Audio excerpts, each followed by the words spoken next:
I can't even imagine. Have you heard those words and thought to yourself, neither can I? But it happened. You lived it.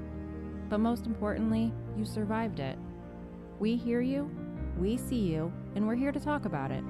We're two moms, lifelong best friends, and we've both experienced traumatic, life-altering events involving our children. Disclaimer, today's episode features a story involving infant death. Welcome to episode 9 of I Can't Even Imagine. I'm Victoria. And I'm Stefanie. I really want to start making bread again. I was dabbling in it a couple years ago, but I cannot keep up with sourdough. I cannot do it. I want to make sourdough, and I want to make sourdough. I want to make sourdough, but I'm terrible about keeping the starter alive. It's what Anthony Bourdain called feed the bitch. I know. I think he said feed the bitch. I listened to his book, probably, I don't know, 8 years ago maybe. Mm-hmm. I was painting my grandmother's house, and I was listening to his book. It was right when I first got into audiobooks. Anyways, it was a great book still while he was alive. But he had a restaurant, and this one chef was a hot mess. He would always go on benders, crack, whatever. And he wouldn't show up for 4 days. But he would always call and remind everybody, you got to feed the bitch. I think he called it feed the bitch, which was his sourdough. Yeah. Doesn't got to feed the starter. I love when people name their sourdoughs. I got some really good ones. I'm sure you would have a really clever, funny one. Oh, for sure. Especially between your mind and Keith's, you'd come up with the best. Oh, yeah. The best name. It's fun. But yeah, I've had starter a couple of times. I've made sourdough a couple of times, but I just could never. I'm just neglectful. I'm too scatterbrained. That's me with kombucha too. I'm all over the place. Oh, my kombucha jar. Oh, dude, I have one of those really big ones in my apothecary cabinet. Completely dried up. It's so disgusting. Mine was in my pantry, and it got pushed back in my old house when we had that bedroom-sized pantry. Mm-hmm. And when we were moving, I was packing food to keep, and 90% of it we're going to throw away because the way that the cabinets, the shelves were so deep that things would get lost back there. You forget you even bought it. Yep. And, things expired 2 years ago kind of thing. Uh-huh. And I'm like, oh, there's my kombucha jar. Oh, boy. And I took the cheesecloth off. And it was just this mold fest. I was like, oh, gross. No, I'm a terrible person. I felt bad for her. Yeah. No, I actually did save some really good mother scobies, and I have them with some liquid and Ziploc bags in my fridge. I need to re-alive them. Yep.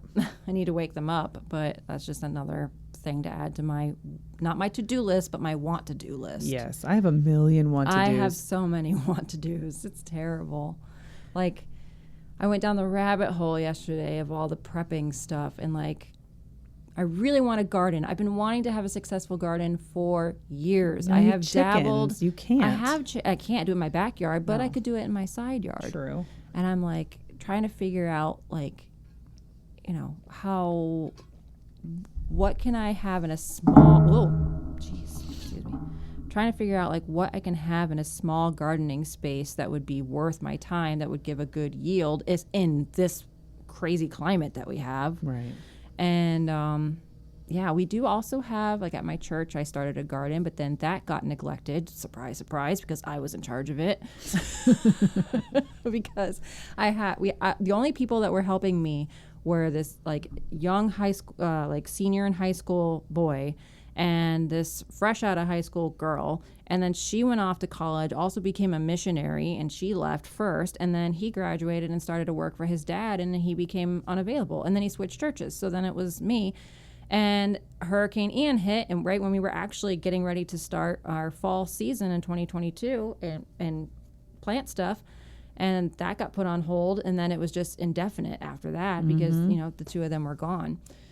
So we still have all the beds. So I'm trying to get some people together to help me kind of reignite that. But I want to draw. Now our church has grown so much, and I'm trying to bring in some new people that are interested in it, so I can deviate, give them my ideas and my vision and deviate the task. That's right. Because I'm not a green thumb. Me neither. My grandma is. I'm kind of a yellow thumb. Mm-hmm. Mine's a little bit yellow, but toward the brown side. I love stuff that's low maintenance. Like we have like 30 pineapples on my property. Dude, my pineapples succulents are amazing. My succulents are thriving. I kill succulents. Oof. That's how bad they're right. I kill succulents because they require such little That's water right. You that I'm forget like, about 'em. oh, they're good. They'll get humidity. They'll get the rain, little splashes on. No, they dry up to a crisp. Mm-hmm. I can grow peppers. I've grown peppers. I've grown tomatoes, but my tomatoes don't ever get very big, so I need help with that. But I'm trying to start again. I just planted some seeds for some potted stuff. I think that's going to be better for me is to do like a raised bed as opposed to like planting in the ground. Because I wouldn't plant in the ground. I would do like what your church does. Do you have like how Southern Fresh Farms has the we have 2x4s that are like a little bit raised and it's sectioned. Yeah, we have the galvanized steel ones. It's like like rigid or whatever, and then they're lined with wood around the top. So they just kind of like they stand in the ground. The bottom is open. Yeah, that's nice. So we've been layering. I'm sure it's actually broken down pretty well by now because we had put a lot of like yard waste and compost and stuff in there a couple of years ago. And the last time I checked it, we had earthworms. So that shows that it's got a lot of good bacteria and it's thriving, but it's just overgrown. Yeah. So, yeah, I really want to get back into that. And I was looking at canning. I actually busted out my canner and used it appropriately for the first time since I bought it. And I bought it, I think I looked it up. I think I bought it in 2021. I've had that sucker just sitting and collecting dust, right? The only time I used it was to sanitize a whole bunch of mason jars when I made elderberry. And I went to go pull it down because I was like, yeah, I'm going to make some soup. And I'm going to can it. I'm really going to do it this time because my group chat girls are like, yeah, do it. They're like encouraging me because a lot of them can too. But a lot of them live up north and, they prep for winter and stuff like that. And I got it down and I'm missing my accessories to it. I'm missing like the weight and the dial and like there's like a little plug on there. I'm missing all the stuff. And I was like, where could this have gone? It's literally been sitting on top of my apothecary for years. It's covered in dust. Where's my stuff? I was so mad. And so they were like, well, you could still do water bath. And I'm like, but I can't do a water bath when I'm doing soup because it has meat and has, Yeah, you want it to be perfect. Right. And so one of the girls, she was like, listen, she's like, I'm a rebel canner. She's like, the Amish don't have electricity. The Amish do water bath only. And she gave me like an Amish recipe to actually do a water bath for soup. And she knows me and our, distrust for alphabet agencies. And, if certain groups say that it's not okay, I'm sure you can find a way to make it okay. I mean, I see what you mean. You know what I'm saying? Yeah. Like raw milk is illegal. Right. You know what I'm saying? For human consumption. Right. So she taught me a method, and I did it, and I was really proud of Collecting myself. rainwater is illegal in certain places. Yeah, so stupid. Get the fuck out of here. Get the fuck out of here. Ridiculous. That's another thing I want to do. I was looking at rain barrels. Yeah. I was looking at that too. We were actually going to try when we were preparing for the storm. Joe was like, I'm going to go take these garbage cans and place them out in the areas of the house where the rain, because we don't have gutters. And the rain pours off of certain parts of our house. Like, oh my God. I need to stop talking with my hands. You tell everybody else when we interview them to I stop know. talking with their hands. The rain pours off of our house because we don't have gutters in these certain spots, like literally like a waterfall. It pours off so hard, especially when we have like these torrential summer downpours. And so he's like, I'm going to go take these garbage cans and, put them in these spots to fill them up with water. And then they really won't blow away if the garbage can's full of water. And of course, we didn't hardly get any rain with this storm. But then he realized that he had purposely cut holes in the bottom of all the garbage cans years ago. For the compost. No, not for the compost, but just so that it wouldn't get like disgusting. So it wouldn't get Good like, idea, yeah. but this. Now we're like, well, now we need it. Dang it. Yeah, I need to start. I had compost. Dude, my compost bucket was beautiful. For years, I've had this compost. 10 years. Like just, almost like a sourdough. You just constantly, you use some and you feed it. You always have like your starter in there. And we have nowhere to put it because we're now in an HOA. Yeah. Right. So they're very picky. And I'm not putting it on my patio. Is it a big garbage can? It was a big Rubbermaid container. So What about your garage? Yeah, but then it's going to make we have so much stuff. Our garage went from a 2-car garage that was a extra large, Mm-hmm. so you could honestly fit 3 cars in there side by side, to a basic 2-car garage. Mm-hmm. So we have no extra space. Everything that was in our garage previously, it's just too small because it kept, well, or I just have too much shit. How's that? I'm getting to that point. Yeah. Okay. So with a 3-car garage, we had all of our shit in 2 cars worth of the garage. And then we had the other car garage, honestly, is like a walking path to get to the door. Uh-huh. That's how mine is right now.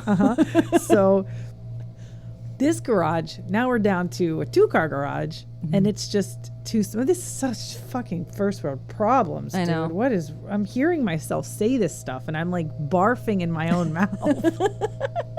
I just have too much stuff, mostly because we did get rid of a whole bunch of shit from the other house. And even though we had the same square footage, now we're a 2-story house. So the 2-story, everything is, it's not designed the same. So I can't have the same stuff in it the way that I had it before. Right. Like my couch is now too small, like or too big for my too small of a living room, where it was perfectly fine with the other house. You know, it's just, everything's just, it's just designed so different. So in the garage, we had a whole art cabinet and a whole art area at our other house. Now we don't. So most of the art supplies, because my kids love art, is in the garage, just in boxes. We haven't even opened it, and we've been here almost a year. So I'm like, okay, we really need to weed through this shit. You know, we have a dresser that's just too heavy, and we're too lazy to bring it upstairs for the girls. 2 dressers, in fact. Usually we're pretty empty, and we ended up just collecting clothes on top of it, let's be honest. So they're not upstairs, and they're in the garage, because maybe one day we'll use them somehow. Why do we? That's like, there's a line somewhere between like being resourceful and like being a prepper, and then like in having too much stuff, being a hoarder. Because that's kind of where I'm at, because my husband's dad was a much older parent, and he was actually a kid during the Depression. Right. For some perspective, that's for my our grandma. listeners. Yes. And so he was taught to save everything. He was taught to be resourceful. He was taught reuse to your aluminum foil. Yeah, pick up stuff on the side of the road. So like when he passed away, like they had a ton of stuff. I mean, dude had like 10 of every tool in the garage, like, or more, like so much stuff. And so like my husband was raised with that mentality. So he's of the mindset of, he's not nearly as bad. I love you, babe. You're nowhere like your dad in that regard. But he has a lot of stuff. Right. And I actually just made a donation today on my way here of a bunch of stuff. Most of it was clothes, but I had like some linens in there. I had some like child toys and stuff. But like my issue is not so much of hoarding because maybe one day I'll need it, but I'm a hoarder in the sense of like being emotionally attached to stuff, where I'm more sentimental. Like that's the dangerous hoarding. Yeah, my kids' childhood books that they loved, or their stuffies, and I notice it in them too. Like it's so hard for them to get rid of stuff. Like all the time I'll be like, here's a box, fill it with stuff you don't want because it needs to go to kids who would get some use out of it because you don't use it. You know, try to explain it to them, and they'll be like, the bottom like couple inches of the box, and I'm like, no dude, fill it up, we got to get rid of stuff. You know, and also like when you get rid of stuff, it's so cleansing. It makes you feel really good. It is. But I have been in this house for 14 years. That's a lot of stuff that accumulates with a family of 5 in a standard 3-bedroom, 2-bath house. Whereas, you know, I know you guys have moved around a lot, and every time you move, you have an opportunity to kind of go through everything and purge. Whereas like, I don't have that. I cannot even fathom what we would go through having to move out of this house if we ever do. It's actually a beautiful thing. It's very stressful. Yeah. But I went through a minimalist journey back in 2016 maybe, when I had read the Marie Kondo book. And I was like, oh, it all made so much sense. Right. Like, why are we keeping shit that we don't even care about, A? And B, everything needs, if you don't have a lot of shit, everything's going to have a home. Right. Which is exactly how I want to live. Now, I'm not going to live like so sterile like that. That didn't speak to me. It was more just like the idea of what's purging. essential. Yeah. Like and keeping the things that are essential. Right. And so I got rid of everything that we didn't need.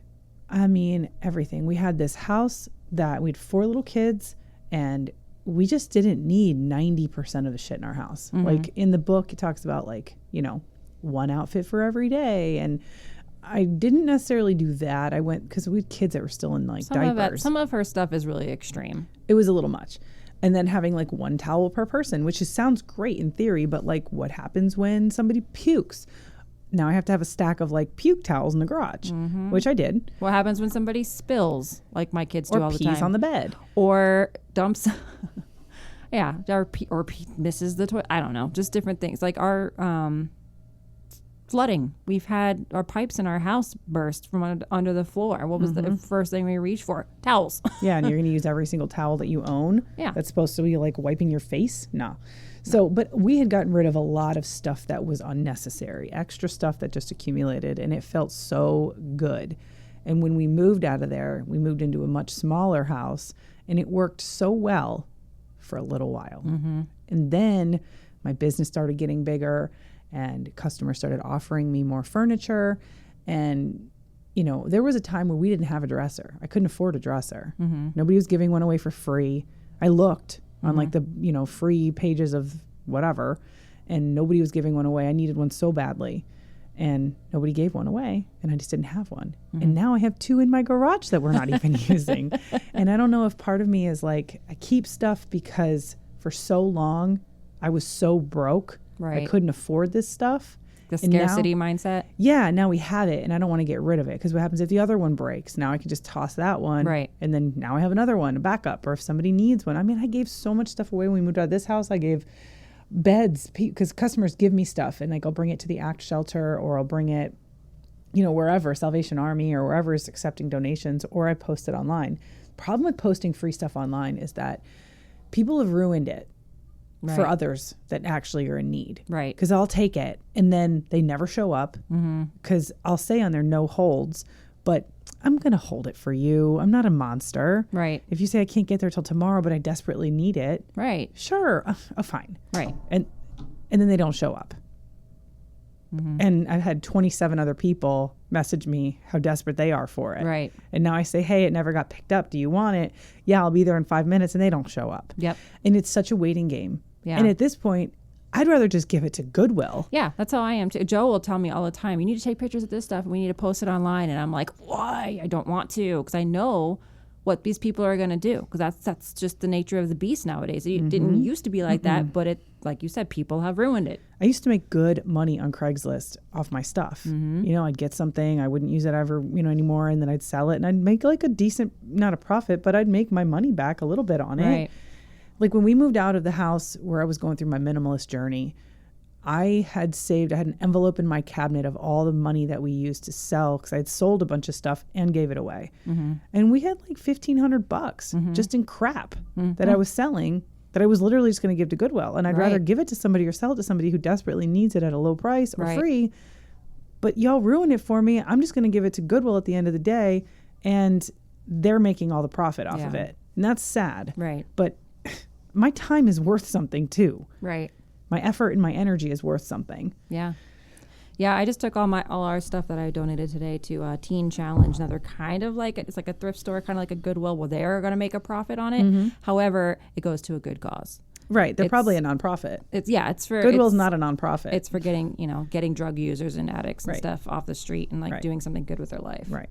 And they've actually they've come and talked to our church. I think they come like once a year, and they do like a show kind of thing, and then they tell us all about what they're doing and what they're up to and stuff. So I know all about this organization. Right.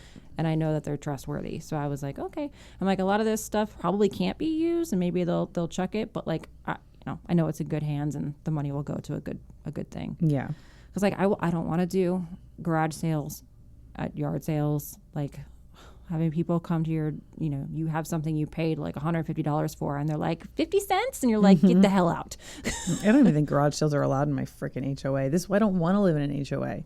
I thought that moving into a neighborhood like this would be great for my kids, because they desperately want to live in a neighborhood that has friends. Right. And I desperately want that for them, because friends growing up in my neighborhood, i.e. you, was pivotal to my growth. Right.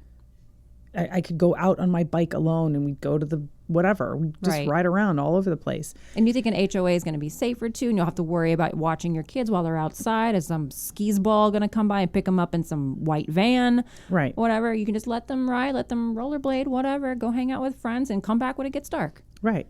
Yeah, there's no kids outside because everybody's on their iPads. Guaranteed the neighborhood is full of kids. Just as a reminder to our listeners, there is a disclaimer about this episode. Today's episode will feature a story involving infant death. Today we welcome a good friend of both of ours, someone we've wanted to get on the podcast since it was just an idea in our heads. Stefanie Hussey is a wife, homeschool mama, mother of 2, and owner of Good Hearted Mama Herbal Healing Products. Hey, Steph. Hi there. Welcome, welcome. Thank you for having me. Thank you for coming on our podcast. Yes. Yes. We're super excited to have you. Yes. So 2 Stephanies in the house today. That's right. Spelled different, though. Spelled different. Yes. Mm-hmm. So let's just jump right into it. Okay. You can go ahead and start with your story anywhere you want. So I am a mother of 2. I have a 7-year-old daughter, and I have a son who would be 5 years old today. He passed away 5 years ago after a traumatic home birth. You know, it's been a struggle trying to get through these last 5 years, trying to find what works for you because grief is not linear. Mm-hmm. So everything really ebbs and flows. That's kind of where I've been. I have my bad days. I have my days where I think I could take on the world. And I have just some days I'm just wondering how I'm going to wake up. So, Yeah. yeah. Yeah, it's crazy that it's been 5 years. Yeah. 5 years. It doesn't feel like it. It feels like it was either 20 years ago or 5 days ago. So Right. it just does. There's no rhyme or reason for it. Yeah. Well, that also makes me think, like, how long have we known you? Mm-hmm. Let's see. I've known I've known you Victoria for for a a long long time. time. Yeah. And then I just started getting close to, I think, right after I lost him. So, Yeah. So your story is unique because we already came into it knowing your story. Mm-hmm. So we want you to tell it to us like we've never heard it before.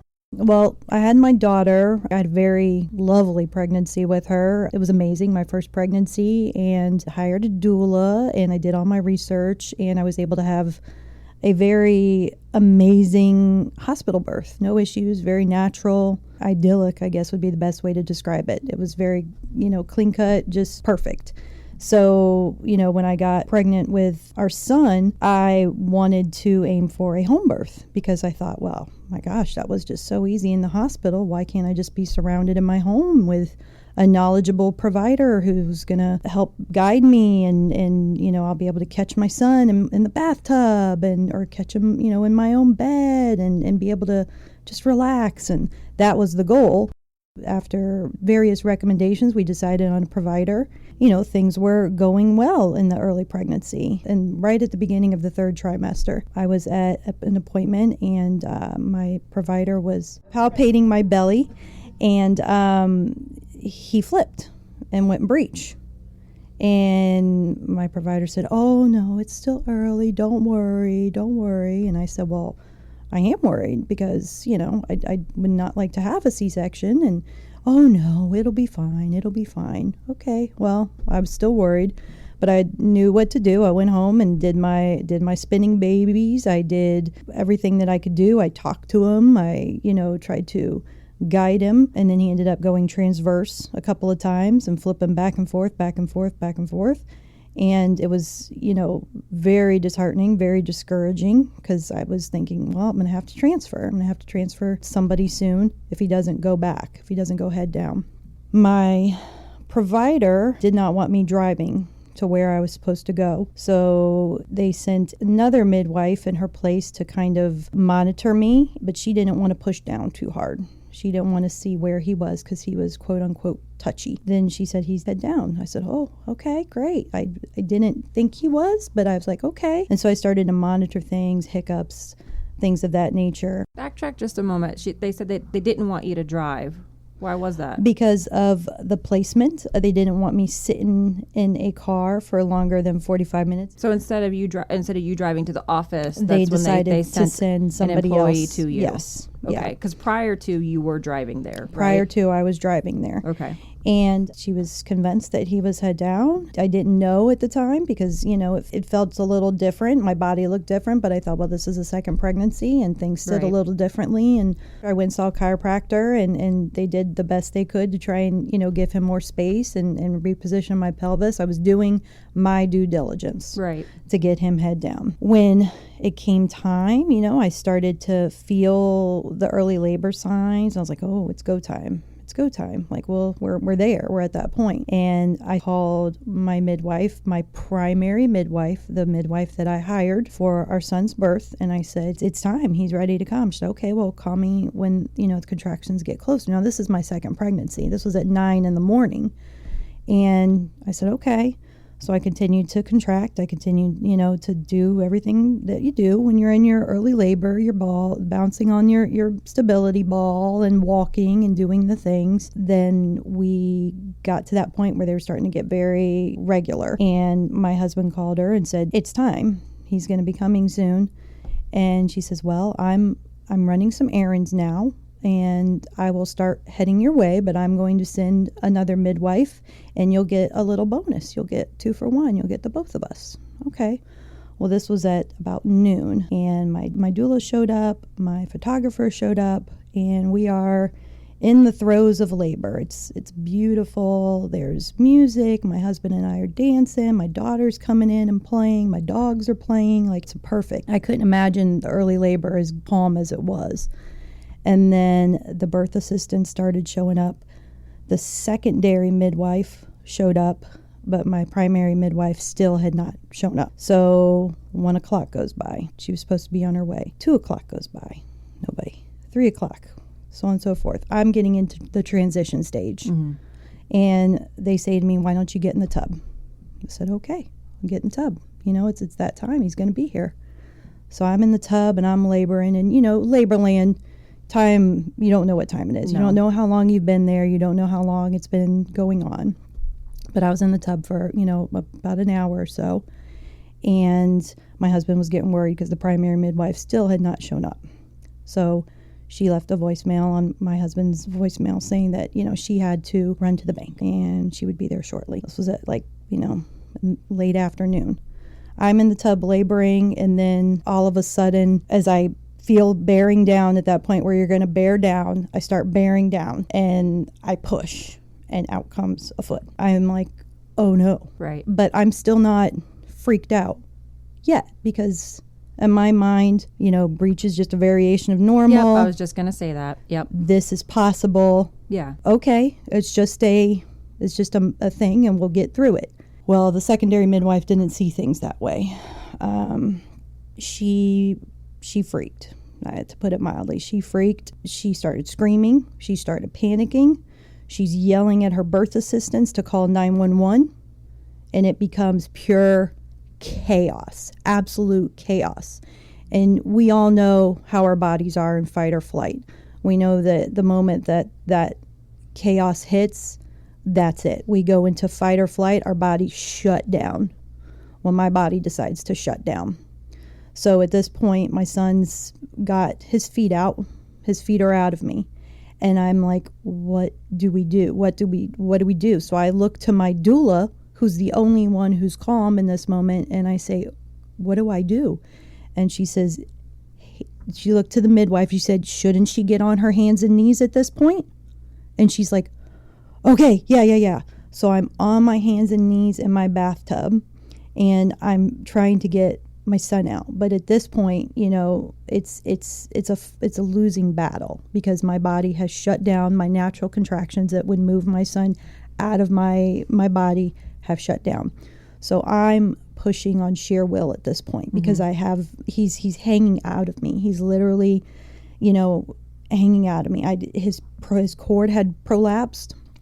So we were in it was dire now. So was it like waist down? Yes. That he was out? Waist down. And so it was that pressure was pushing on his umbilical cord.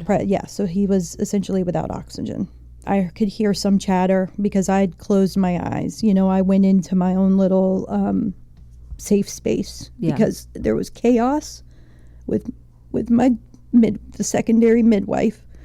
My primary midwife was not there. And nobody knew what to do at this point. Nobody knew except for my doula. You know, she knew kind of what to do, but she's not the birth provider. She's not who I hired to deliver the baby. She's trying to help me at this point. And I had no clue what to do, so I just retreated. I retreated in my head and just listened to my husband trying to be kind to me and talk to me. And meanwhile, there's just pure chaos going on around me. So finally, at this point, the EMS shows up, and they said to the secondary midwife, "Are you going to perform an episiotomy?" She said, "No, you need to do it." And they said, "We don't do that. You need to perform an episiotomy." And they started arguing about who, and it was just pure, like, I was just at that point, like, get a knife out of the kitchen and I will do it myself. Like, right. I will do it myself. If you can't do it, I will do it. So I was able to get him out to about his chest, right above his chest line. So he was hanging essentially by his neck in my body. So the EMS were done with her because she would not make a decision. They said, "Get out of the way. We need to get her to the ER now."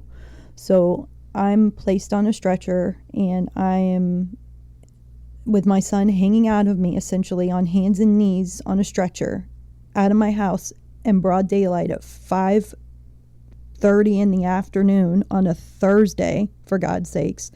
Neighbors saw, at that point, I didn't know this. I'm just wanting to get to the hospital and help my son. Worst, ambulance ride of my life. Just essentially hands and knees, screaming, trying to get my son out of me, and he's stuck.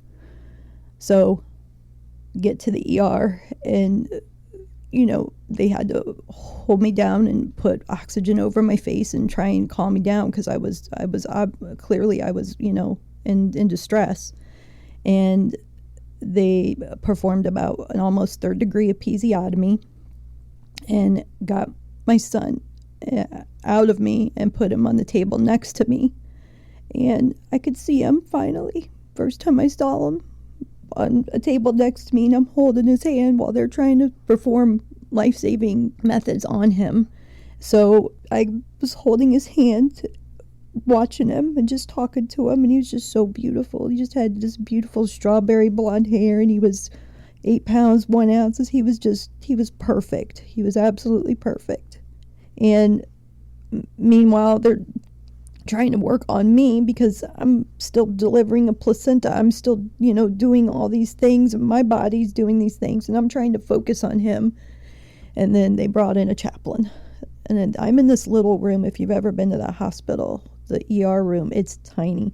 There's about 20 people in there working on him and working on me. Mm-hmm. And it's just chaos. And then I hear the secondary midwife just saying, "I didn't know he was breech. I didn't know he was breech. Did she knew he was breech? Did she know? Did she know?"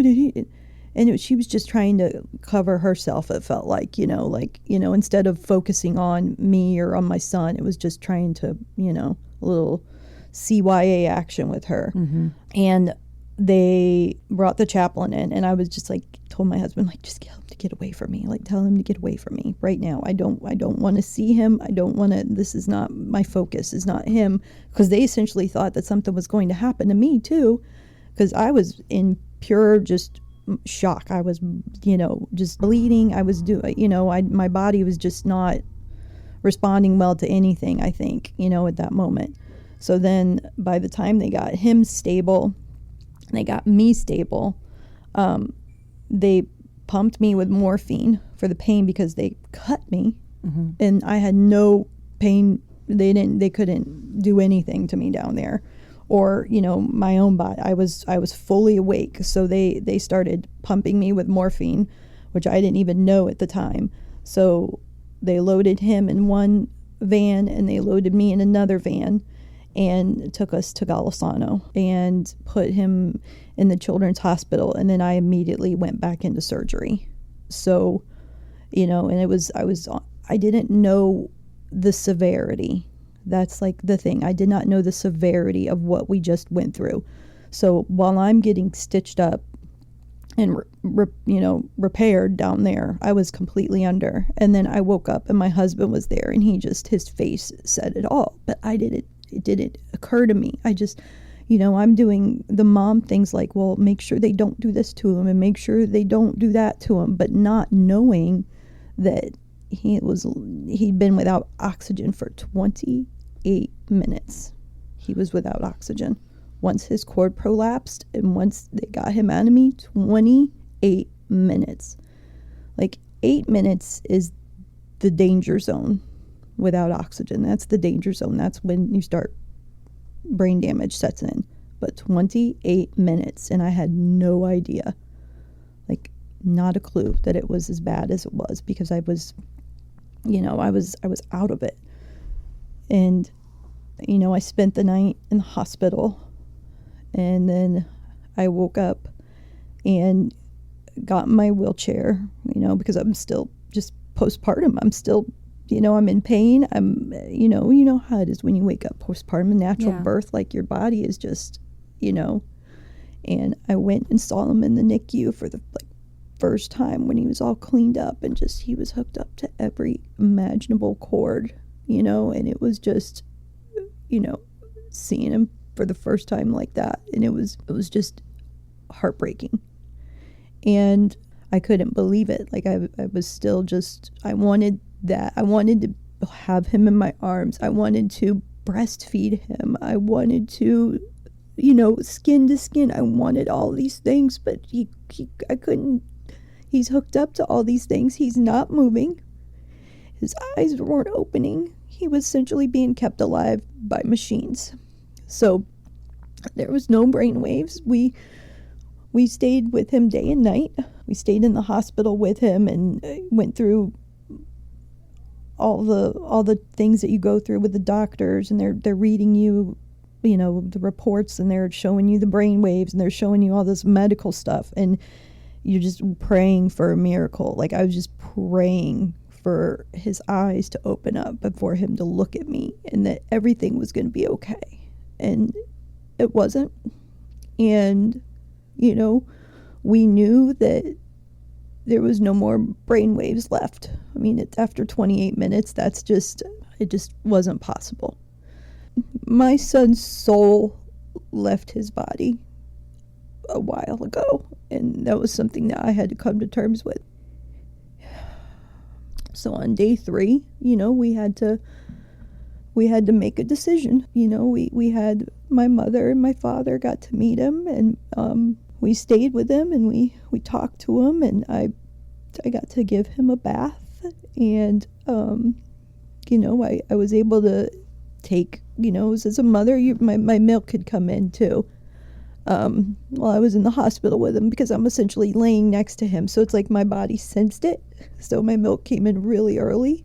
Mm-hmm. And the nurse, God bless her, she said to me, she said, well, if you want to express a little and put it on a Q-tip and put it on his lips, and moisturize his lips a little bit, because he had all these tubes in, and mm-hmm. and for me it was kind of like, okay, well, I got to put a little, it was so weird, and it's so weird, but as a breastfeeding mother, like, you think I can do amazing things with this, and I was like, maybe I can, just maybe he'll be okay. I don't know. You just in that moment you go have the most crazy things, and you're holding on to so much hope. Yeah.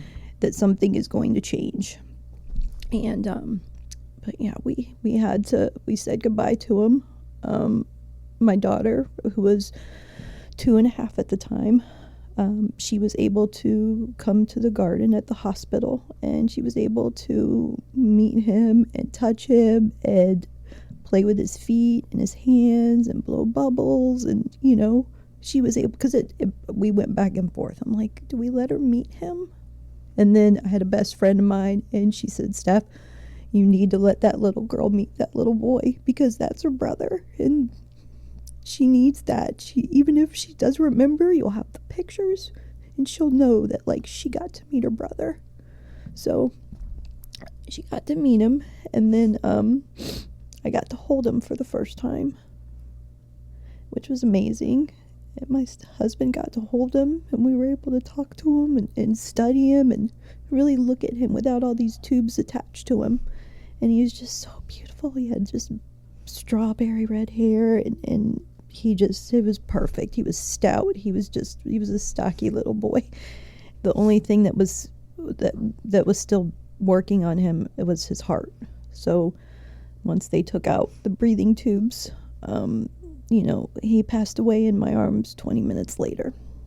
So that's the story of our son. I thank the Lord every day for just those, how many days? It was 43 days, 42 days, including the 40 weeks, 3 days that I got to spend with him. So it was,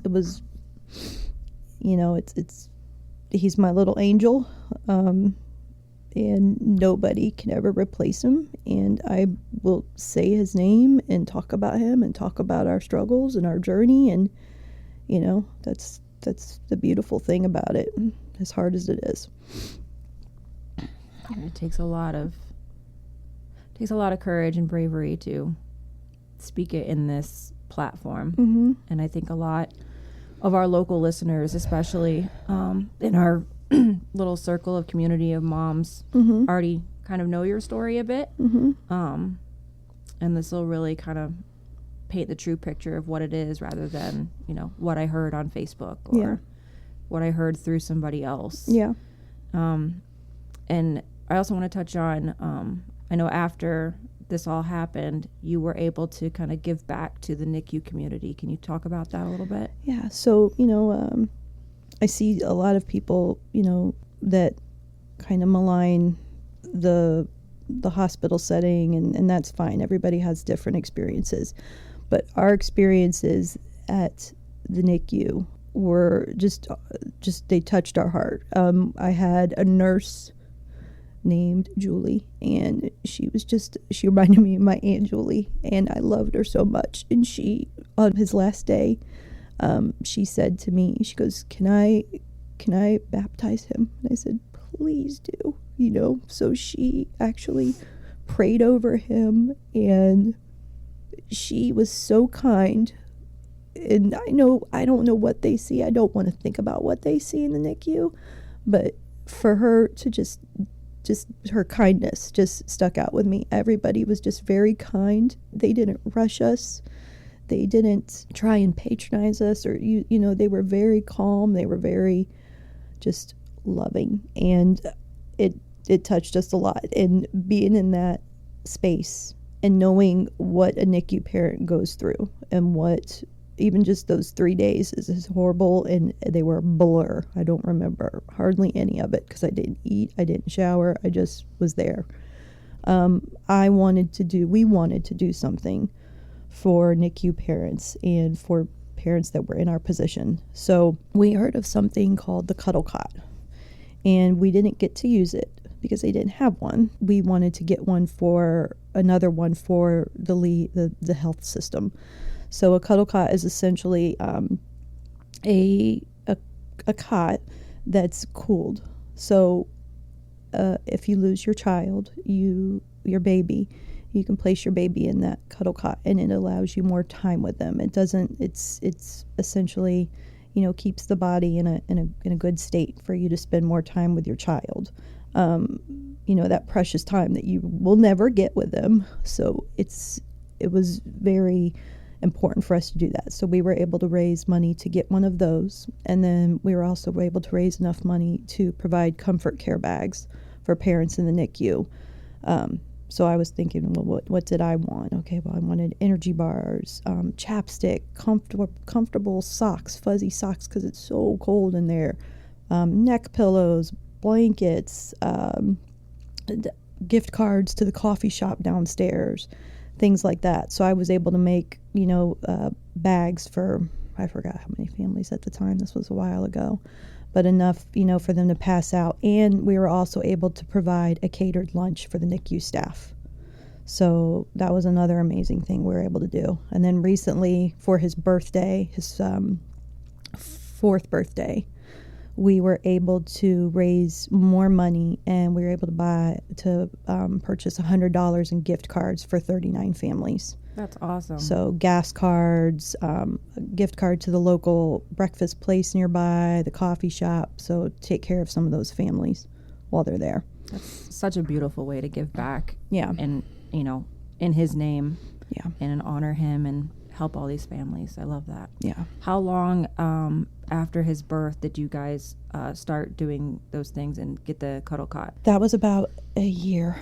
Yeah. A year for his first birthday, we did that. As you know, like with COVID. So we weren't able to do a whole lot. And that's another thing. I was robbed of so much because that was May of 2019, and then not even, 8 months later, COVID hit. So it's like all my grieving had to come to a stop because we're in these crazy times. And you have another child. I have another child. You have another child you have to look out for. I had another child I had to look out for. So it was very just, that first year was a blur. I can't tell you how we got through it. I look back at pictures and I don't remember things. Mm-hmm. And it's weird with trauma and grief. Like you look back and you don't remember things. I'm like, I'm glad I took pictures. Yeah. So I know that this happened. Yeah, we talk about that a lot. That's a really that's a reoccurring theme. Yeah. Mm-hmm. Yeah. It's crazy. It's like you just don't remember. And you don't, it's like there's before his death and then after his death. So like anything before his death, it's like it's a whole separate timeline of my life. And then after his death, it's, that first year especially was just a blur. And we were just going through the motions, weren't eating probably a whole lot, and hard to talk to people. We would take ourselves out of social situations. We wouldn't go out, we would just, we'd have our comfort zone and we stayed there. But when you have another child, you can't do that for too long. And you guys were in a different house at the time, I believe? No, it's same house. Same house? Yeah, and we stayed. Now, his room's exactly the same. I have not touched his room. It won't get touched for a long time. His clothes are still hung in his closet. His cloth diapers are all folded and ready to go. Everything was done. And that room is off limits.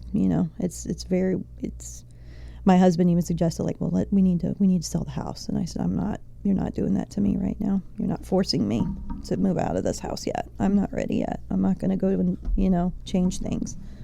So, yeah. Do you ever go into that room? I do. When he first passed, I would go in there and I would sleep and talk to him and pray and do things like that. Mm-hmm. And I go in there not as often now. I go in there and I will vacuum his room and open up his blinds every now and then. And, it's weird though. He was never in that room. It was just because it was intended for him. Right. So, but I have my own shelf in our bedroom with his picture, and he gets fresh flowers every week by his picture and by his urn. And, I honor him in that way. That's my routine with him. So we see him every day. He's present.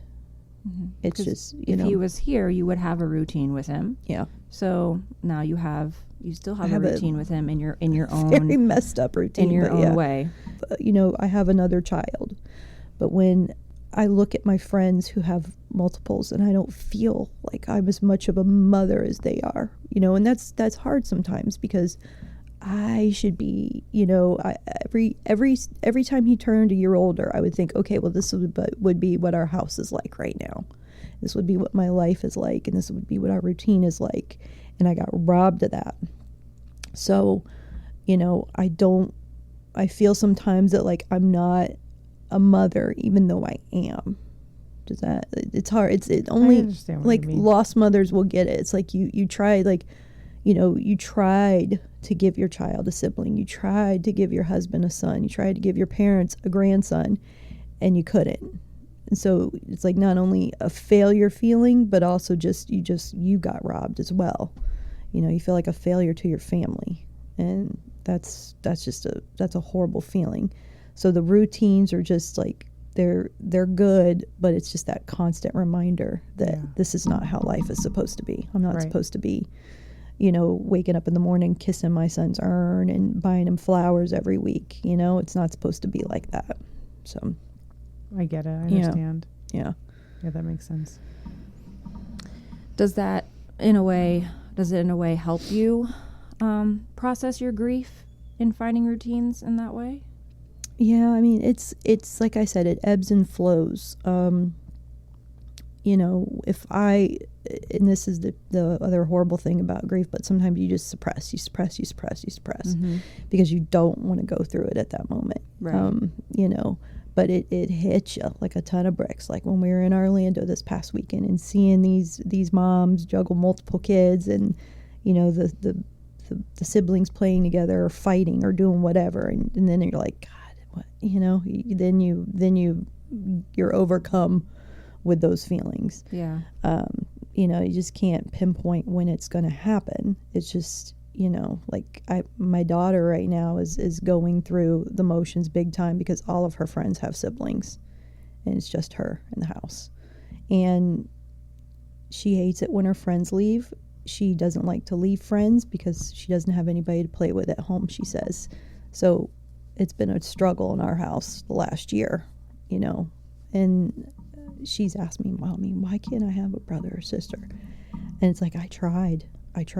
Lord knows I tried. And I can't give her that now. So, we just, it's never ending. You will always have something come up that you're like, I have to deal with it. Like the grief never ends, and it's always comes through in a whole different way, in a different level you never expected.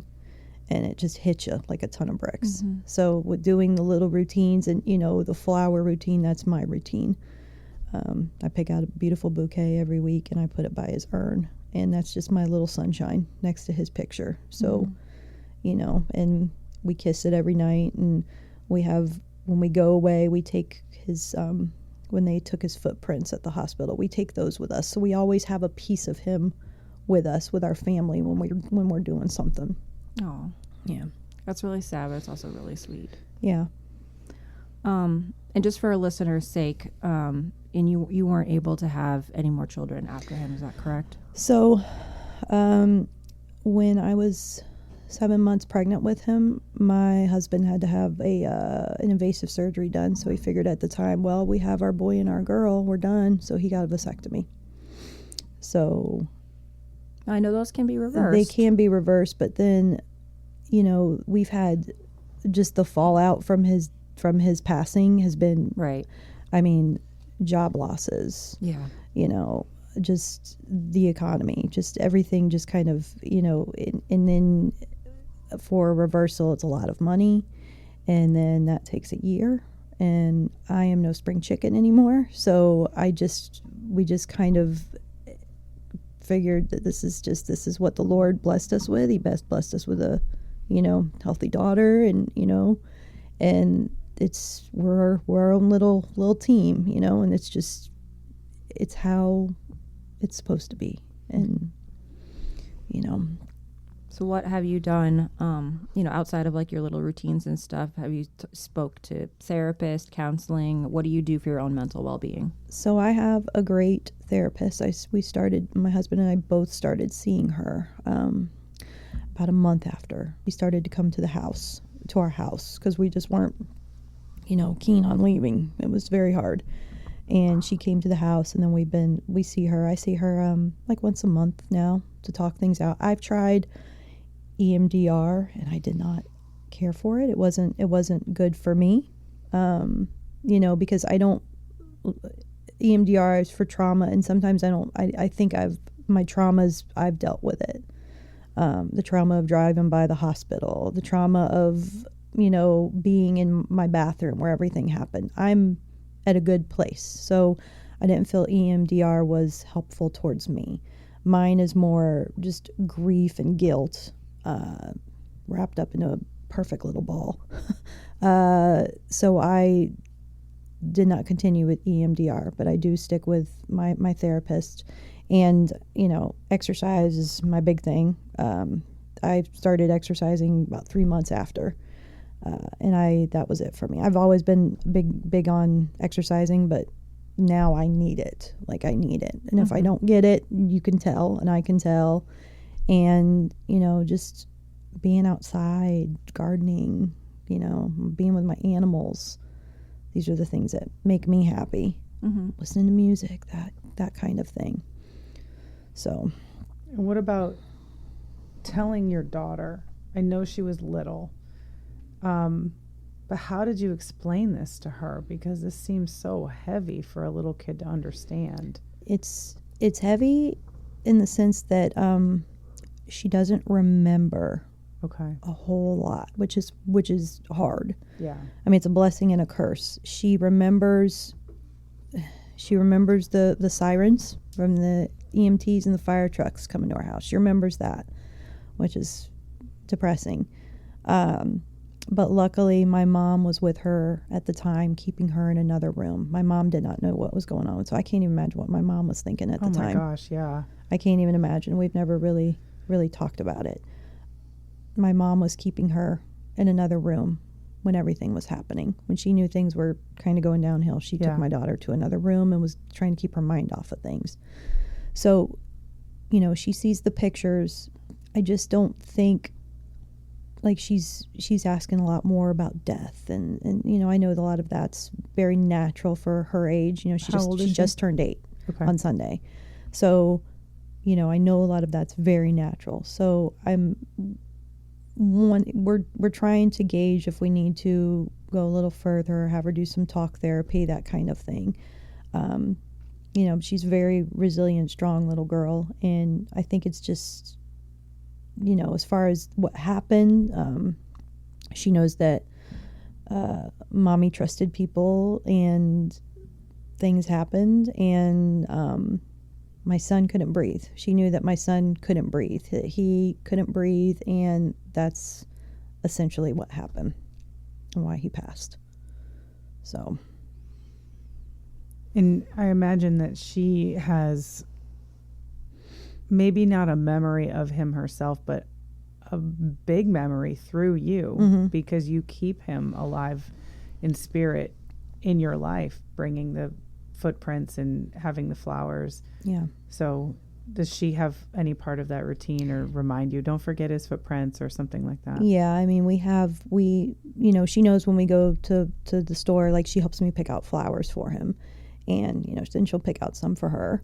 And she knows that we do that. Every Christmas he has his own tree, as everybody gets their own tree. So he has his own tree, decorated with lions, because that's what his bedroom was. It's decorated with lions, because we always saw, and now even more so, we're a pride, we're a family, we're a pride.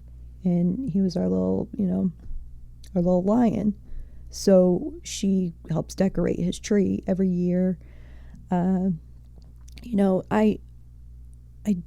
try and go by how she's reacting. I don't want to push her onto things, but I also, want her to remember him and know him. But I know that certain things that, she knows I have my bad days. She knows, when we get around to the anniversary day, which is in May, but right around April is when we all start. Tensions get high in our house. It's like the body knows. My body goes haywire. Everything goes haywire. My husband, he has just, it just all starts to hit, and she knows, and she feels us, and she reacts, and I don't want her to, but it's so innate. Like, it's so innate that your body knows and remembers these things, and it reacts. So, we try and do, every year we get him a little birthday cake on his birthday, and she gets to blow out the candle. So, she's been there for everything. One year, the first year, we had family. We did a butterfly release. The second year, we went to Montana, which was absolutely amazing to be out there in God's country. And it's just, you're surrounded by beauty. And on his birthday, it was amazing. And then we did fundraisers one year, and then we had a very low-key one another year, and so we try and do something every year to keep his memory alive. I think that's really good. I love that. Yeah. And I remember when you and I first met and we were in that parking lot and we sat there and talked forever, it felt like that night. And you were telling me your whole story.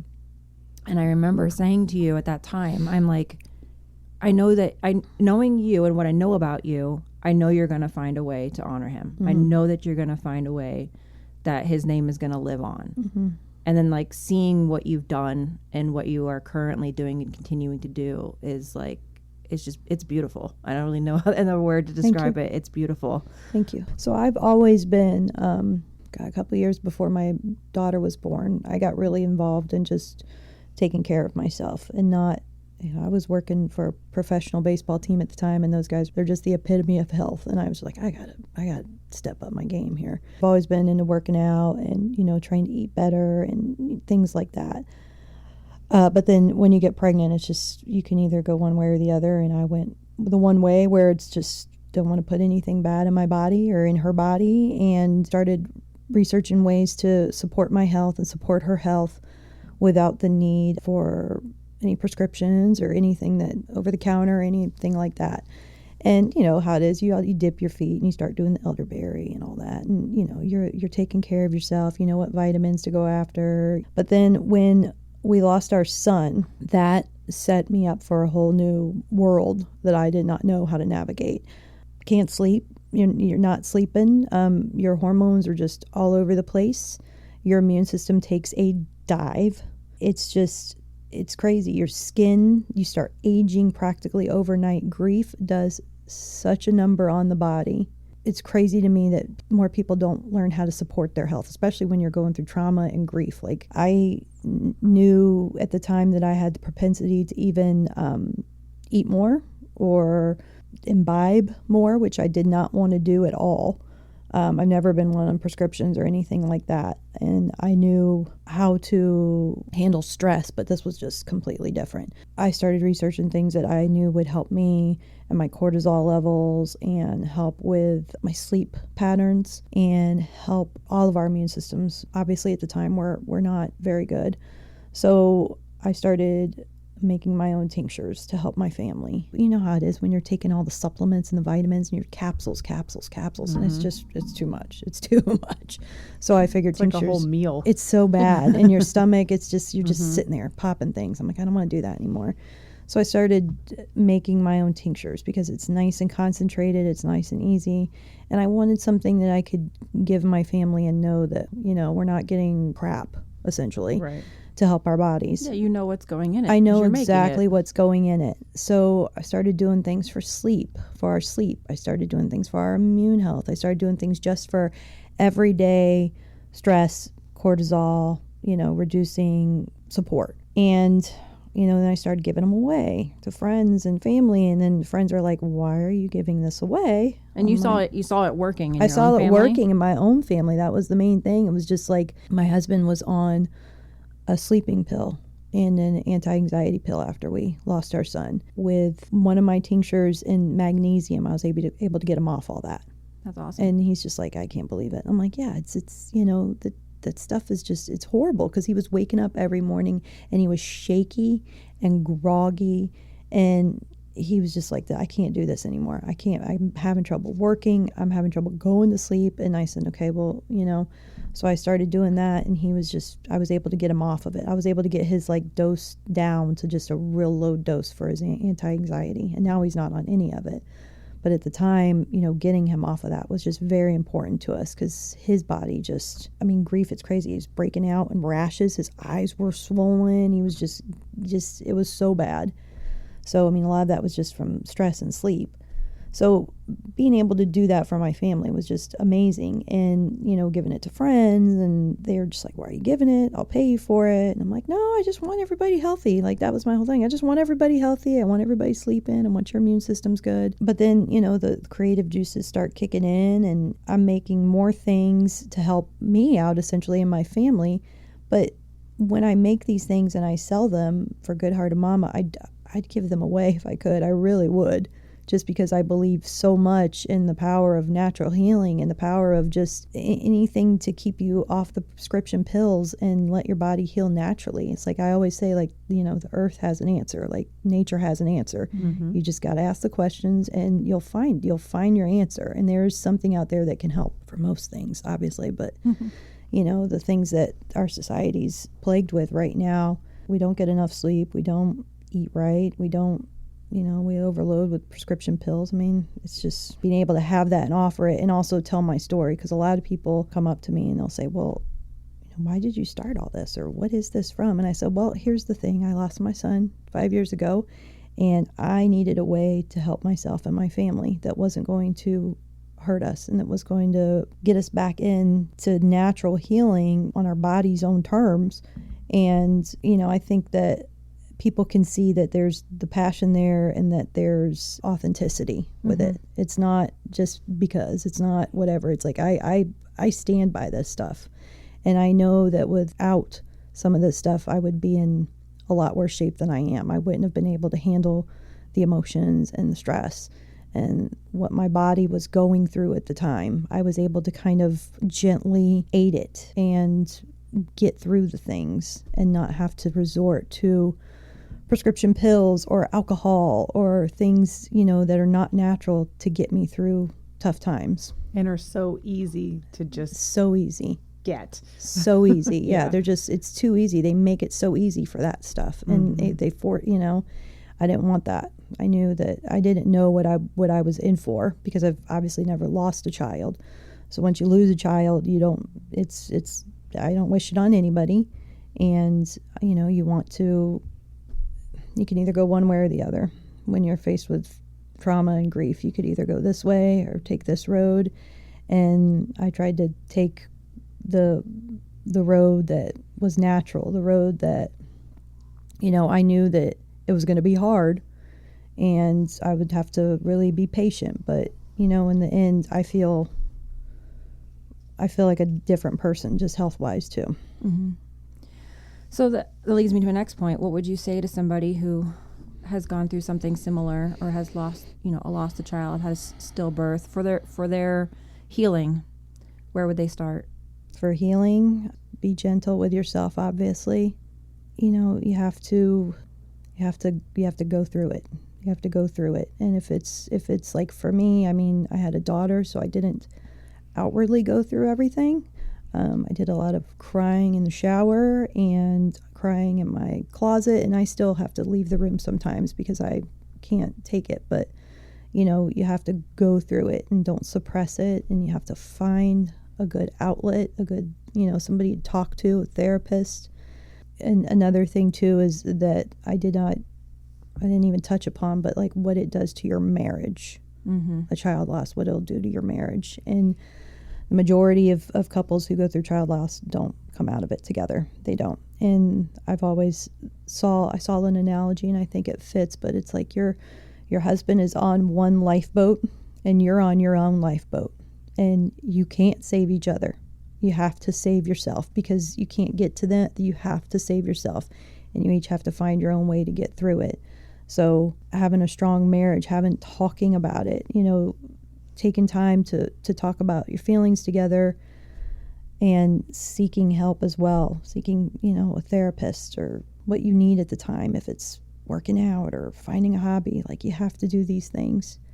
And then just supporting your body, supporting your immune system, staying away from alcohol, staying away from things that you know are going to trigger you. You know, if you have to say no to that baby shower, say no to the baby shower. Because I've had so many, I have friends that I get invited to baby showers and I don't go. And I hope they understand why I don't go. They've never asked, but I assume that they know why I can't go to those things. And I don't know if that'll ever change. I don't know, but it's setting up boundaries. You know, if you don't feel comfortable in something, that first year after the loss of a child, you have to set up boundaries. You have to set up things to protect you and to protect your family. Friends will say the most horrible things to you, and I've cut out many friends because they've said things that you can't forget. You can't they tell you to suck it up. those aren't it. If they tell you, well, I went through this and I did this afterward and I'm okay. Nope, that's not it. Like, you have to protect yourself. And if that means, ceasing contact with family, ceasing contact with certain friends, you got to do it. And it sucks. And maybe they'll come back. Maybe after a couple of years, they'll come back around and you can repair what happened. But in that moment, if it doesn't feed your soul in a way that feels good, you have to put up those boundaries and stay away from that. I could go on and on about things like that. And it's just, you just have to kind of find your people, and you have to find what feels good in that moment and protect yourself, protect your child, protect your husband. And then once the fog lifts, then you can decide where you want to take this grief. Do you want to take it in a good direction? And that's what I feel a lot of lost parents do. They can honor their child and honor their experience. So backtracking a little bit, what was your support system like? I had a great support system. My doula stuck by me every which way. She would come over every day practically in those first few weeks, and we would talk things out. And I would say, because I was trying to rehash what happened and, trying to figure out what happened. And she was amazing. I had a lot of people that rallied around me, brought meals, and a lot of people are nameless. I don't even know who did some things for us, but I hope they know that in that moment, just the kindness that they showed helped us. So I appreciate that. If any of you guys are listening and you didn't want me to know who you were, I do appreciate that more than you know. I still have a lot of friends that my support system, has pretty much stayed very, very similar. A few dropped out, and it is what it is. Child loss is not pretty. Child loss is not, you don't know what to say, and I get that. I do get that. I wouldn't know what to say if it didn't happen to me. But, some people fell out. Families, some family fell out, and then some family came around. It's, it's so weird what happens. Mm-hmm. Were you able to establish any new relationships with people who have gone through similar experiences? I don't know anybody else really that's gone through what we went through. I know people who have had stillbirths, miscarriages, that kind of thing, but I don't know anybody who lost a baby due to traumatic home birth. And I think that's a very niche thing to try and, because I don't feel like it's just that when you talk to somebody, you want to talk out your trauma. You want to talk out what happened and connect. But I think what we went through was I know they're out there, but I think I'm the only one that speaks up about it. I don't think a lot of people who've had similar instances to me are very forthcoming as I am. Mm-hmm. But that's my way. I think a big reason for that too may be because the home birth community is so pro home birth and anti-hospital, and there's Mm-hmm. not a lot of middle ground with it. So if you've had a traumatic home birth and you're speaking out about your traumatic home birth, it almost, to a community who wants to only be about home birth, they may be taking it as you're talking trash about home birth. I'm raining on their parade. Right. Which, after knowing you and talking to you, that's not necessarily the case. No, I think it's more of on a personal level. Like for me, mine was due to the provider. Right. And I know people who've had amazing home births, and I know people who have had issues with their home birth. They've had precipitous labors where they don't even, the midwife hasn't shown up. I know many of those. I know people reach out to me, but they don't speak up. And I get that. It's a very taboo thing. We don't want to talk about the cautionary tale, which is what I'm dubbing myself, the cautionary tale, whatever. And I wanted that experience. I would love to be able to sit down and talk about my idyllic home birth. I would love to tell you that story. I don't have that story though. So what I can only do is keep speaking out, and there's a lot more layers to my story that I feel a lot of people, if they wanted to reach out and ask me about it or read my birth story, it's a lot easier to write it, to type it up, than to actually speak about it without certain things. So I think it's kind of just, I'm the cautionary tale, so to speak. And we don't want to talk about the cautionary tale. We want you to believe that your body can do this. And yes, your body can do this. Your body's designed to do this. And that wasn't really your problem, even with the breech. No, mine was my provider's. And it was negligence and incompetent employees. Well, I know that you and I had talked about this in the early part, right shortly after this had happened, and I feel like I remember the midwife that did show up.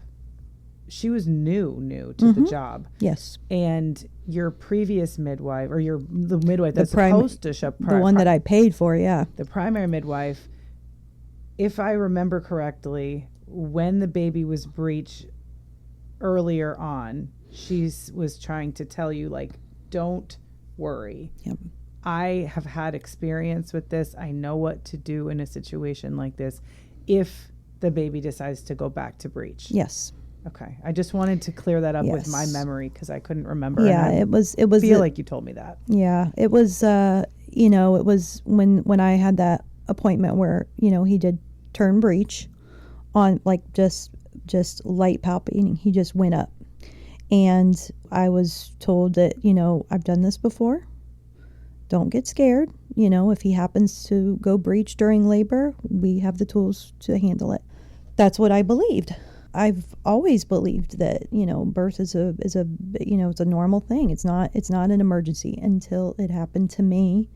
And then it was just like, wow, you have to have people that are equipped, and there's a plan in place, and people that do what they say they're going to do and show up when they say they're going to show up.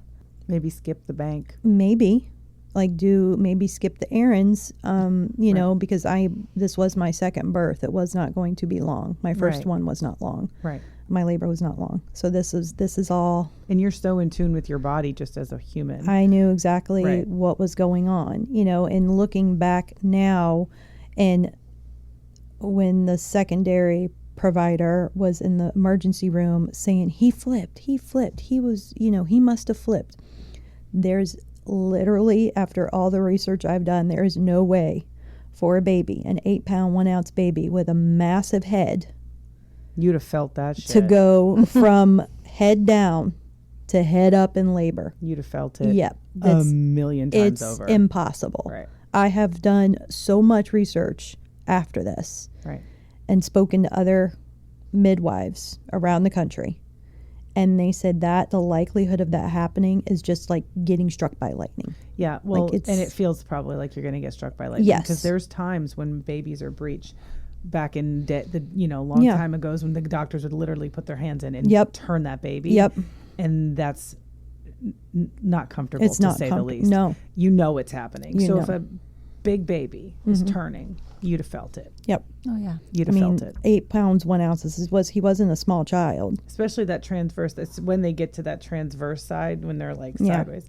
I had one of my kids turn a little on the later side when they were bigger, and I was sleeping. Woke me up. Yeah. It was like, took my breath away. Well, what is happening? I didn't know what was going on. There's so little room in there for them to do that. Yeah. And the other thing too, that going back and like looking at pictures that my photographer took, and this blows my mind because I can go back and I can see it, but my belly was a shelf, so it was flat on the front, and he came out, sunny side up, essentially breech. So it's like he was there, and this was in the early labor, so he'd been there the whole time. He was breech the whole time. But nobody caught it because they were too nervous to palpitate. And it's like, I understand that. What about like a Doppler? Like, where his heart is, you know what I mean? They can tell if the heart's too high up. The baby's too, obviously. That was done apparently, but I don't know how it wasn't, maybe he was, I don't know, but there's no way that he could have gone from head down to head up in labor. It's just impossible. I agree with you. So that argument kind of has always, gotten to me. And that was the thing. And I've resigned myself to that point where like, well, that was his comfortable spot. He was comfortable being breech. It wasn't anything that I did wrong or my body did wrong. It was comfortable for him. Maybe my, umbilical cord wasn't long enough. Maybe whatever. Right. I don't know. But essentially, it's one of those things. It's all the percentages because like he was footling breech, which is so, it's like less than 4% of breech cases are footling. If he would have been frank breech, then it probably would have, obviously opened me up and moved him down a lot easier. Mm-hmm. But the footling breech, there's no, it makes it harder. It makes it so much harder to open. Yeah. Yep. Mm-hmm. So it's just learning about all the breeches and everything. And I'm just like, it's what ifs. But right. And you had that in your, you had said earlier, breech is the variation of normal, right? So do you think about like if that provider would not have been there and you ended up doing this on your own? Your doula was probably more equipped right. to handle this birth than the midwife that was sent to you. I think about that all the time. Just my opinion. I think about it all the time. Because it was her stress and her freaking out was what triggered your body to go into that fight or flight mode. And we discussed this on another episode. Are you familiar with the Childbirth and Fear? I think it's what it's called. The book by Grant Dick Read. I read Reed. that. Yeah, where he talks about like that's what animals do. Yeah. When a cat is in labor and they're in danger, everything tightens up. They pick up and they find a safe place. Yes. I think about that all the time. I always think like, what if I just would have done it myself? Would I have known what to do? Dangling. And the dangling, none of that was done. The whole supporting there, and this was the other thing, and I know we've probably talked about this. Towel, make sure that baby doesn't get cold. But you're not supposed to pull. Never. And you're not supposed to touch the baby. Never. You're just supposed to wrap warm towel around the baby, but not touch any of the extremities. Well, I was pulled. He was pulled. Right. She was pulling. She was yanking. She was freaking out. She was freaking out. And people said that's another I've talked to, like I said, I've talked to a lot of midwives, and they said what they think happened probably too when she touched him and pulled, his Moro kicked in. Mm-hmm. He went like this, tipped his head back, and his chin got stuck. I don't know that, but I don't know if that's the case. That's, that's just, hearsay, whatever. But I mean, you're not supposed to, dangle the whole like off the bed. The platform that you angle like this and let him just kind of work. You don't rush it. You just let the body do the body and gravity do let the body and gravity do what they're supposed to do. Because then your cervix probably wasn't open all the way. Yeah, I mean, to pass his head, which is in shoulders. Yeah, I mean, I was a breech baby. Right. And I went head down in the last hour. Wow. Yeah. I was breech the whole time. My mom got to the hospital, and the doctor said, "Okay, I'm going to give you about 2 or 3 hours to fix this," and he did all the things, and my mom did all the things, and then I ended up to like palpitate. He was palpitating and just tried to move and position me, and I forgot what else my mom told me they tried to do, but she was doing things as well. And in like the last hour, I went head down. Wow. Yeah. Your poor mom, that probably hurt. Yeah. I actually know the midwife that was there for Steph's birth. She was the birth assistant for the birth of my second child. Okay. Coincidentally. But I was just thinking that knowing the amount of time that she was with the provider that delivered my children, I feel like she would have seen or had some experience with breech birth, in the very least over there, before being hired at this new company. Mm-hmm. And you had said that she had only been technically a midwife for a year at that point? It was about a year, I think. Do you know what she's doing now? I do not. I do not keep up with her. I don't blame you. I was just curious to see if she's still practicing. I pretty sure her license is still active. Okay. That's infuriating. It's very infuriating. There's not a lot of recourse in the state of Florida for certain things. The state of Florida only requires X amount of liability, and it's minimal. And you don't have to, it doesn't matter on the scope of your practice or how many patients you have, anything like that. There's not a whole lot. There's reports that are filed underneath the midwife, not the midwifery, but the midwife. And so can anybody else that's pregnant find these reports? Are they public? Yeah, you can go on the Florida Department of Health website and you could search on providers' names and you can pull up certain things, because anytime that, from what I'm gathering, that any time in the state of Florida where an attempted home birth is transferred to a hospital, there has to be an investigation done as to why. Mm-hmm. And, if there's a death, obviously, that's investigated. So there's certain things that, that the state of Florida has to do under those circumstances. And so what was the outcome of the investigation with yours? Not a whole lot. It's listed there, but that's about it. But this person is not considered at fault? In the state of Florida's eyes, no. I don't know how that worked. I had an investigator call me and right after, and I did not want to deal with it at the time. But then once I kind of came to a little bit and, had other things that were going on, I was like, okay, I'll reach out to them and, figure out what's going on. And she, proceeds to tell me other things that I didn't know, and then, a big news article came out. Do you guys remember that? Mm-mm. It was called Failure to Deliver or something like that. Is this about your story? This was about home births around the country. Oh.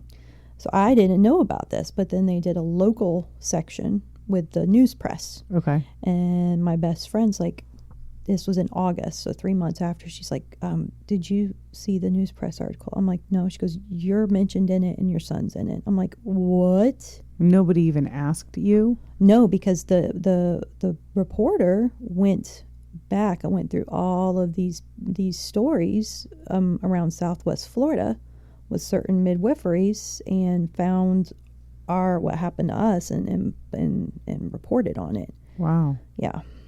How did that make you feel? Not real good, because then I found out other things, about other deaths that occurred. And is that with this particular practice or just home birth in general? Particular practice. And then with other midwiferys in the area, Sarasota, mm-hmm. it was I didn't know anything about this. And, to have my name mentioned and my son's name mentioned and his death, and it was just... It's such an invasion of privacy. It was an invasion of privacy, but it's all public with the state of Florida, so... I wonder if it's public if it's in a hospital because of, HIPAA and all of that. I feel like a name wouldn't be public in a hospital. You would think. I don't know how this was. And at that time, like I said, it was 3 months post, so that wasn't the battle I was trying to fight at the time. Mm-hmm. Yeah. I can still pull up the article and I still know exactly where it is. But I don't really, it was in news press, but I think it was like the Sarasota News Press, so I wouldn't have had access to it. Right. But my best friend did, and she's like, Steph. And I was like, okay, what is that? And, it kind of set me back a little. But yeah, there's that was what the talk was. And I don't know what happened after that.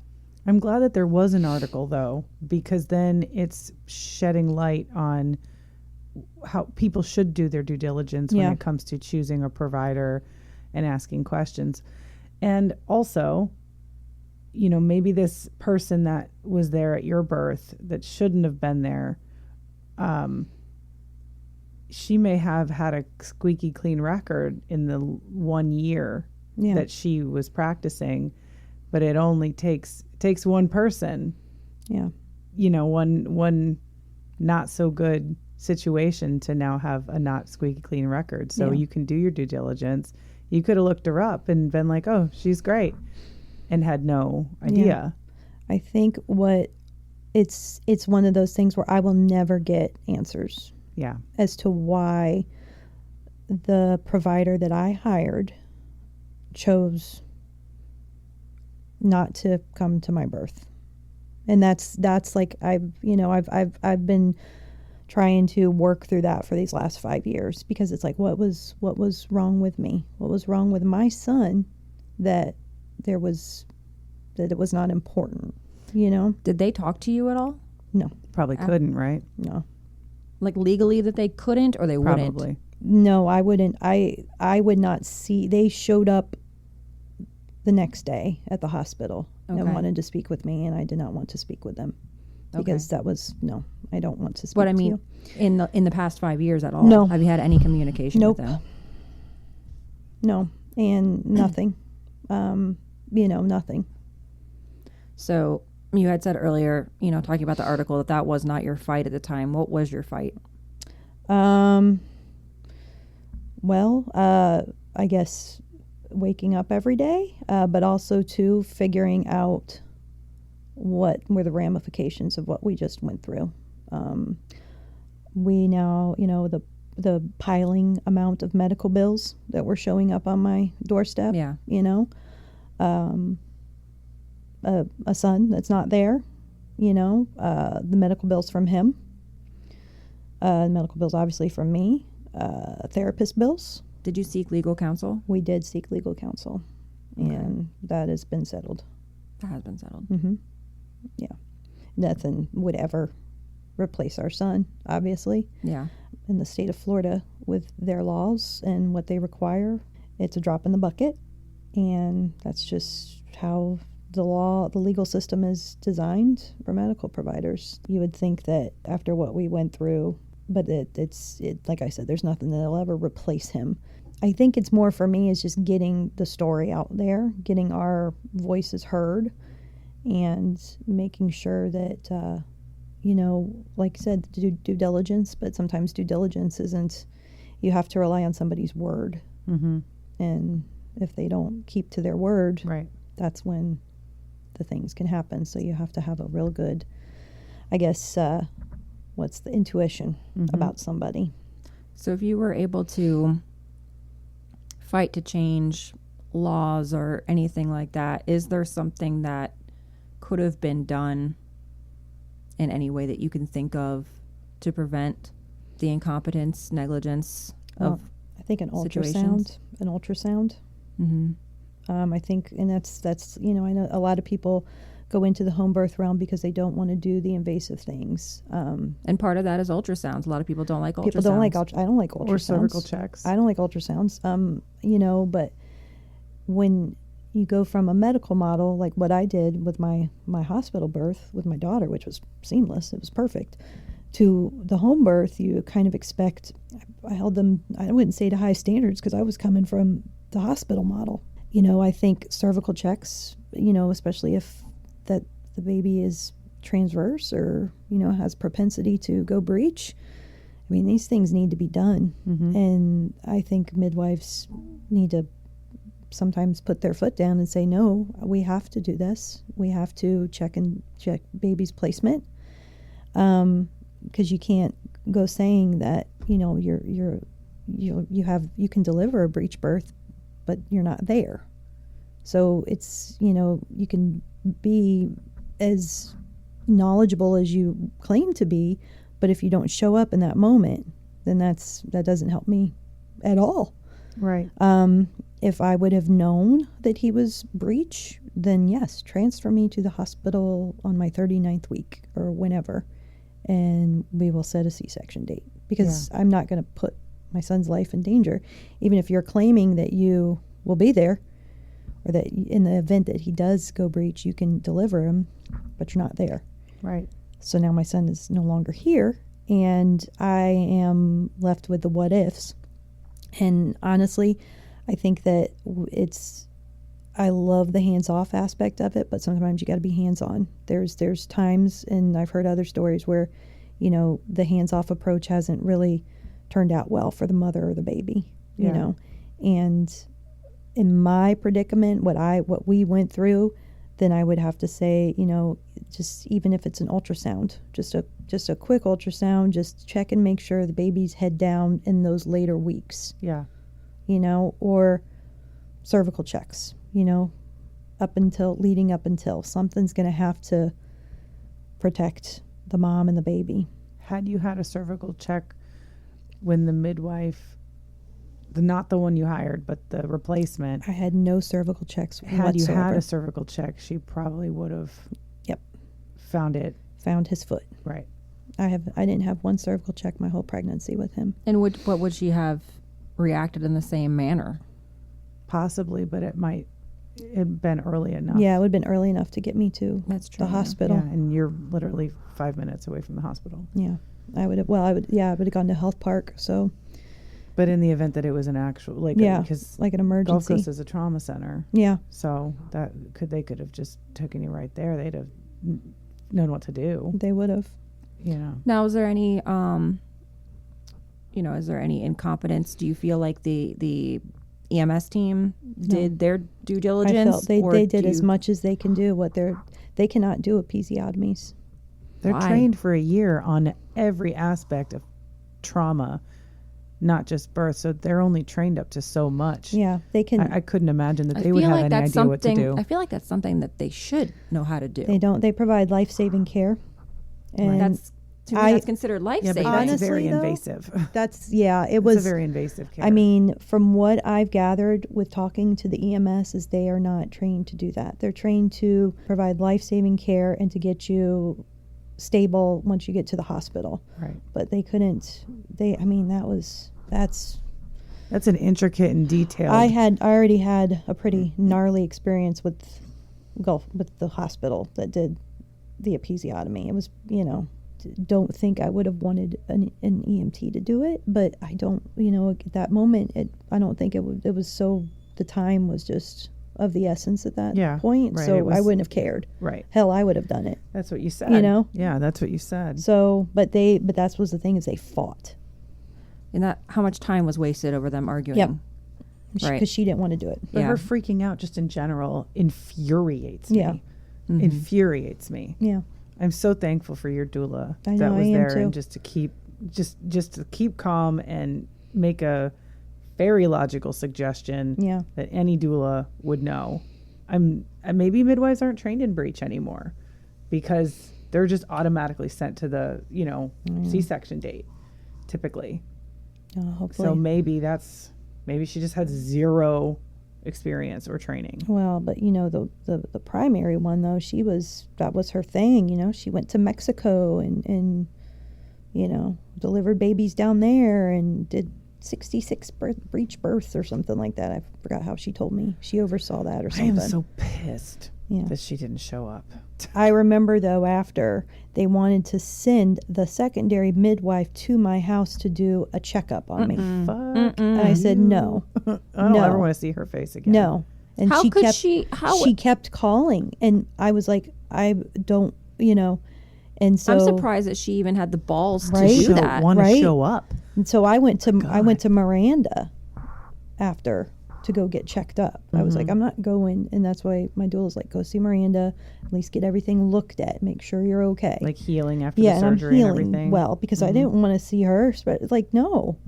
Well, you had a surgery. If you were doing a home birth, that was going to be that was your primary for all of the lady bits. Yes, yeah. So who are you supposed to follow up with? Probably That's practice that you're not going to. I wouldn't either. I'd go to Miranda too. That's what I did. Yeah. Yeah. Your husband. How is he doing? He has his moments. Seeing his wife, he's grieving. You're like obviously not losing you, but your grief. Watching his wife go through this. This happening to his son. Imagine, like, because he wasn't in the ambulance with me. Okay. So he was in, my doula took him to the hospital. They were right behind us in the ambulance. So I mean, he cycled through it all. Yeah. And then through the anger with I bet. With the midwifery and he was just like, as a man, you want to protect your family, and he couldn't protect us, and he couldn't, and he watched it all go down in real time. Whereas, me, like I said, I'm in labor land. I'm go into my safe space. Yeah. I didn't open my eyes. My eyes did not open until I looked over and saw my son. But I kept my eyes closed because that's how I retreat. Mm-hmm. So he saw it all. And what did he do for his mental health? Men though, they're hard sometimes. He either dove himself into his work, but that didn't work out for us because he got let go. Yeah, I remember that. That was like really soon after. He got let go 4 months after. He got let go from that. So, I mean, it was just, he just cycled through all the motions. And it was hard because when I was up, he was down. Mm-hmm. So it's like we're never on the same levels on our grief. Yeah. So, but I mean, that might be helpful though, because if both of you are down, who's going to be there for your kid? Exactly. Yeah. So, but I'm more, I think I'm a little bit more resilient. Mm-hmm. Just as a woman, I think we're Amen. more resilient. We just have to be. Yeah. We don't have a you choice. No choice. Right. So, I tried to be the rock a lot, and sometimes I got sick of that, because I needed somebody. But we kind of cycled through, but now, after 5 years, we're both at good places. Yeah. So, yeah. That's really good. Yeah. Tell our listeners how they can find you if they would like to purchase anything through Good Hearted Mama. So you can go on my website, goodheartedmama.com. I don't have all my products uploaded because some of them I cannot ship. Things like fire cider and some of the cleaning products that I make. But you can catch me on Facebook under Good Hearted Mama or on Instagram as well. And I talk about some of the markets that I'm going to be doing, pop-ups that I do. I also do free local deliveries in Lee County. So if you need anything, reach out to me and I'll bring it out to you as well. So awesome. That's what you did for me. I did. I have so some of your nice. products too. Sicky. Yeah, but she dropped it off to my house. On your doorstep. I was so I'm like, I'm not going to give this to you. Whatever I had, it was awful. Yes, no, I do appreciate the that. cough lasted forever. I will do doorstep delivery. Yes. So if you're sick, if you're actively sick, yes, just let me know and I will actively deliver it right to your doorstep. No contact. So you don't have to. Is your story, the write-up story, on your Good Hearted Mama website, or is that a separate No, blog? so that's separate. If you wanted to read my birth story, it's a little bit more concise than what I did today, but it took me a long time. But it's goodheartedmamablog.com. So there you'll see our whole birth story and some pictures, and connect with me on things. And I'm trying to blog more, but it's kind of hard to get your feelings down. But yeah, everything's on there. Okay, awesome. Thank you for joining us. No, today. thank you, ladies. Appreciate it.